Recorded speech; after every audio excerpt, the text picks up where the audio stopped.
అందరికీ నమస్కారం. నా పేరు భాస్కర్ జాదవ్, అడ్వకేట్. నేను ప్రాక్టీస్ చేస్తున్న తరుణంలో నాకు ఎదురైన కొన్ని సమస్యలు కానీ లేదా నేను సాల్వ్ చేసిన కేసులు కావచ్చు, నేను చూస్తున్న కేసుల గురించి ఏంటంటే, మొట్టమొదటిగా భార్య భర్తల మధ్య వచ్చే మొదటి కేసు డొమెస్టిక్ వైలెన్స్. మనం డీవీసీ అని చెప్తాం. ఈ డీవీసీ కేసులు ఏం చేస్తున్నారంటే డైరెక్ట్ డీవీసీ ఫైల్ చేస్తున్నారు.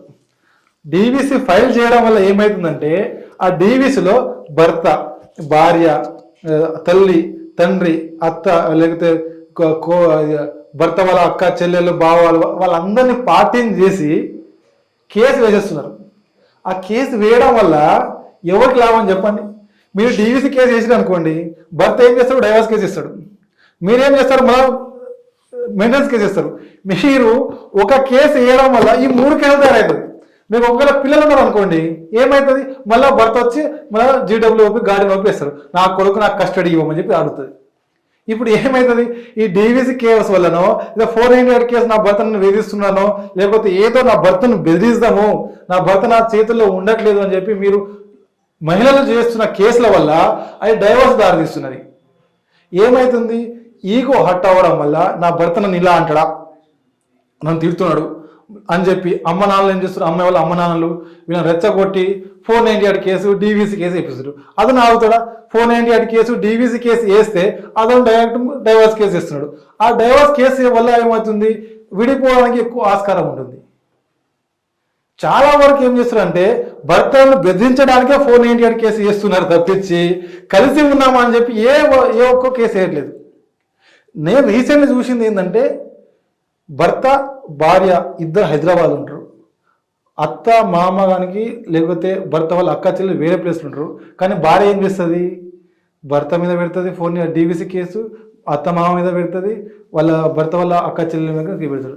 ఆ కేసు పెట్టడం వల్ల ఆ కేసు నిలబడదు. అది ఎవరు ఆలోచించట్లేదు.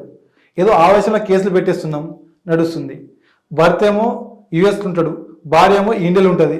ఇక అత్త మామూలుగా కేసు పెడితే యూఎస్లో భర్త మీద కేసు పెడతారు. అతను అక్కడ నుంచి ఏ విధంగా డొమెస్టిక్ వైలెన్స్ చేసిండో ప్రూవ్ చేయలేవు. దానివల్ల ఏమవుతుంది? డీవీసీ కేసు వల్ల డైవర్స్కి దారితీస్తుంది. అది ఆలోచించండి. మీ ఈగో సాటిస్ఫాక్షన్ కోసం మీరు భర్తను బెదిరిద్దామనో లేదా వాళ్ళ కుటుంబ సభ్యులను బెదిరిద్దామనో అని మీరు డీవీసీ కేసు లేదా 498 కేసు వేయడం వల్ల వాళ్ళ ఈగో హట్ అయ్యి వాళ్ళు డైవర్స్ కేసు వేయాల్సి వస్తుంది. ఇటీవల మీరు ఇటువంటిది ఏదైనా కేసు ఏదైనా డీల్ చేశారా అండి? అక్కడ మీకు జరిగిన ఎక్స్పీరియన్స్ ఏంటి? మాకు జరిగిన ఎక్స్పీరియన్స్ ఏంటంటే, రీసెంట్లీ తిరుపతిలో ఒక కేసు. భర్త ఎన్ఆర్ఐ, భార్య కూడా యూఎస్లోనే అతను భర్తతోనే ఉండొచ్చింది. తర్వాత ఆమె యూఎస్ నుంచి ఇక్కడికి వచ్చిన తర్వాత ఈమె వాళ్ళ భర్త మీద డీవీసీ కేసు పెట్టి వాళ్ళ అత్త మామ వాళ్ళ భర్త వాళ్ళ అన్న చెల్లెల మీద కేసు పెట్టి వాళ్ళని కోర్టుకు తీసుకుని వచ్చింది. సమ్మన్స్ అందరినీ కోర్టుకు వచ్చారు. కోర్టు ఏం చెప్తుంది? అమ్మా, నువ్వు ఎప్పుడు ఏడున్నావు? నీకు డొమెస్టిక్ వైలెన్స్ ఏడ జరిగింది? యూఎస్లో జరిగిందా, ఇండియాలో జరిగిందా? ఇండియాలో జరిగితే అత్తమామ కేసు పెట్టాలి, కానీ భర్త అక్కడ నుంచి యూఎస్లో ఉన్న భర్త మీద ఎట్లా పెడతావు అని కోర్టు క్వశ్చన్ చేసింది. దాంతోపాటు యూఎస్లో నీకు డొమెస్టిక్ వైలెన్స్ చేస్తే ఇక్కడ ఉన్న అత్తమామ మీకు ఏమని చెప్పని వాళ్ళ మీద ఎందుకు కేసు పెడుతున్నావు? అప్పుడు తెలంగాణ హైకోర్టు ఒక జడ్జిమెంట్ ఇచ్చింది. తెలంగాణ హైకోర్టు జడ్జిమెంట్ ఏంటంటే, కుర్రా రాణి వర్సెస్ స్టేట్ ఆఫ్ తెలంగాణ. ఆ జడ్జిమెంట్ ఏంటంటే, డీవీసీ కేసులో ఒక్కరు అప్పీర్ అయినా సరిపోతుంది, లేదా కౌంటర్ వేసిన తర్వాత భర్త అపిరియన్స్ లేకున్నా, అక్యూడ్ అపిరియన్స్ లేకున్నా అడ్వకేట్ పర్సనల్ అపిరియన్స్ ఉన్నా సరిపోతుంది అనే యొక్క జడ్జిమెంట్తోని డీవీసీలా భర్త రాడు కోర్టుకి, అత్తమామ రాడు, ఎవరు రారు. ఆ కేసు అట్లా నడుస్తూనే ఉంటుంది. కాబట్టి ఎవరైనా కేసు వేస్తున్నామంటే, పిల్లలు ఉన్నప్పుడు కేసు వేస్తున్నామంటే పిల్లల జీవితాలు ఏంటిది, రేపు నా పిల్లలు ఎలా బతుకుతారు, నేనే ఎలా బతకాలి, నా లైఫ్ ఏందని ఆలోచించి కేసులు వెయ్యాలి. కానీ భర్తల మీద కోపంతోనో అత్త మామల మీద కోపంతోనో వాళ్ళని బెదిరిద్దామని కోపంతోనో కేసు వేస్తే మీ జీవితాలు నాశనం అవుతున్నాయి, మీ పిల్లల జీవితాలు నాశనం అవుతున్నాయి. ఈగోకు పోయి మీరు డీవీసీ కేసు 498 కేసు ఇస్తే భర్త వెళ్ళి డైవర్స్ కేసు ఇస్తాడు. ఆ కేసు వేయడం వల్ల మీ జీవితాలు, మీ భార్య భర్తల మధ్యలో మీకు ఎన్నైనా ఉండొచ్చు, మీరు ఎంతైనా చేయవచ్చు. మీ వల్ల మీ భార్య భర్తల వల్ల మీ పిల్లల జీవితాలు ఆగమవుతున్నాయి. వాళ్ళకి సరిగ్గా ప్రాపర్గా ఎడ్యుకేషన్ ఇవ్వలేక, భర్త మెయింటెనెన్స్ ఇవ్వడు, భార్య సంపాదించుకోలేదు, పిల్లలకు ప్రాపర్ ఎడ్యుకేషన్ ఇవ్వలేకపోతున్నారు.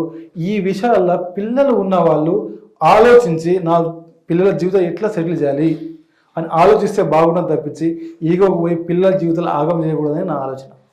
మీకు జరిగిన ఎక్స్పీరియన్స్ ఇప్పుడు ఈ కేసులో మళ్ళీ ఒక్కరే అప్పేర్ అయ్యారా, ఫ్యామిలీ మొత్తం అప్పేర్ అయ్యారా?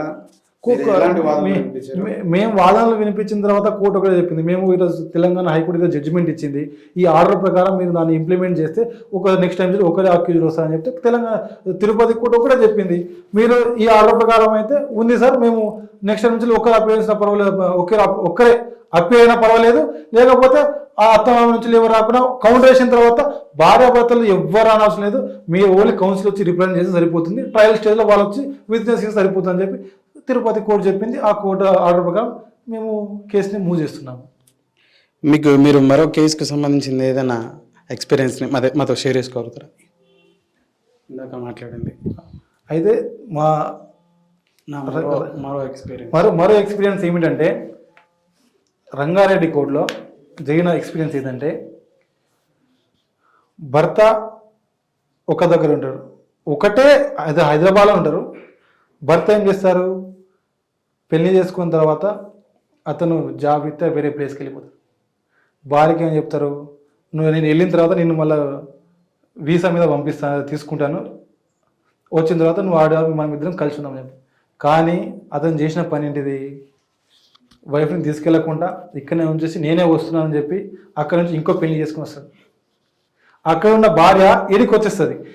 అక్కడ ఆమె మొదటి భార్య, ఈమె రెండో భార్య. ఇక్కడ ఈమెకు తెలియకపోవడం వల్ల ఈమె మళ్ళీ నా భర్త నాకు కావాలి అని నా భర్తను నేను కలిసి ఉంటాను అని కాంజుగల్ రైట్స్ కింద కేసేస్తుంది. అతను ఏం చేస్తాడు, నాకు ఆల్రెడీ నీకంటే ముందే పెళ్లి అయిపోయింది, మా తల్లిదండ్రులు నన్ను ఫోర్స్ చేసి ఇండియాకి వచ్చిన తర్వాత నువ్వు పెళ్లి చేసుకోవాలని ఫోర్స్ చేయడం వల్ల నేను నిన్ను పెళ్లి చేసుకోవాల్సి వచ్చింది అని చెప్పి ఆయన కౌంటర్ వేస్తాడు. అప్పుడు ఎవరి జీవితాలు ఆగమవుతున్నాయి? ఇప్పుడు సెకండ్ మ్యారేజ్ జీవితం, ఆ అమ్మాయి జీవితం నాశనం అవుతుంది. దీనికి ఏం చేయాలి, సొల్యూషన్ ఏంది?